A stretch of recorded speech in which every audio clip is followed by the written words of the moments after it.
Good morning and welcome to Tuesday Talk.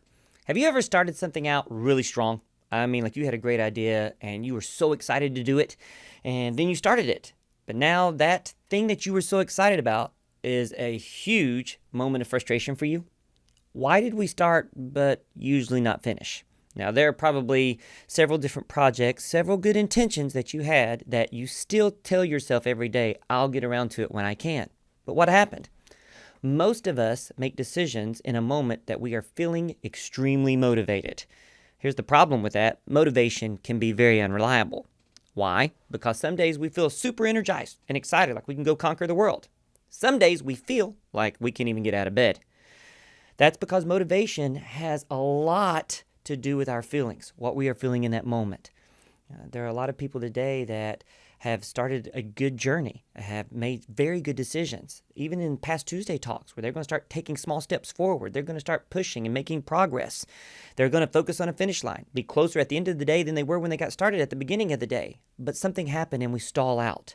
And that's because it's hard to stay motivated to do things. Eventually, motivation has to be replaced by discipline. And this is where a lot of people struggle to make that transition.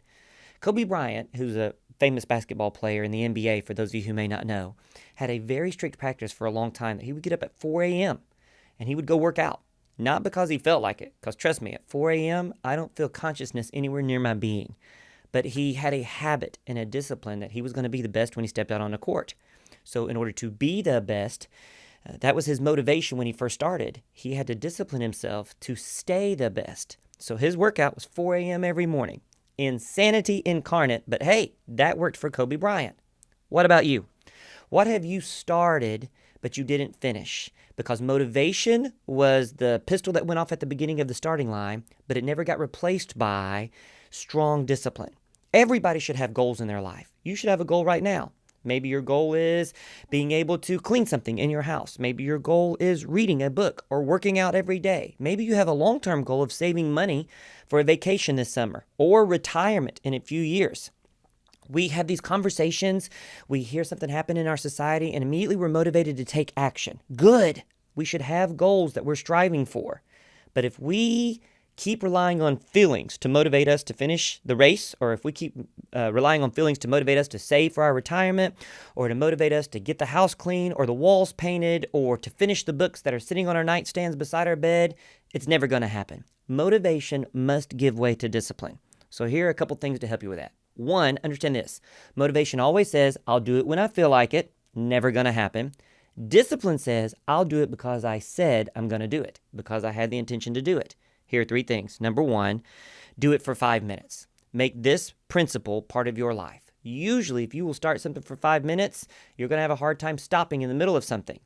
You're not going to partially load the dishwasher. You're not going to paint half of a wall. You're not going to halfway cut your yard. The only way that should happen, right, is if the lawnmower quits working or you ran out of gas in the middle of the job. And even still, get in the truck, go down to the gas station, get some gas to get back to the house to get it done, because that will annoy me more, being in the middle of a project I didn't finish or stopping in the middle of my race before I reach the finish line. So do something for 5 minutes, non-negotiable, no excuses. Number two, pick one habit. Pick one habit that you are going to start doing in your life, and it has to be something that's small and realistic. Don't say that you're going to completely remodel your house today. All right, that is a terrible place to start. Don't say that you're going to change everything in your life today. You need to pick something that you can actually do. And then, number three, remove the decision. It must be habit forming. If you have to take your phone out, and if you have to set an alarm in your phone every night at the same exact time, where no matter what is happening, pause the TV, dismiss yourself from the room where there's a conversation taking place, and go spend the next 5 minutes reading your Bible for a little while, having a devotion, reading some of your book, just sitting alone in silence, or making notes for the next day on things that you want to accomplish to be able to do. We have to take great feelings that motivate us to make big strides in our life and replace those feelings with discipline. That's hard. And therefore, because we lack the discipline, we replace it with frustration. motivation without discipline will always result in frustration for you and your household.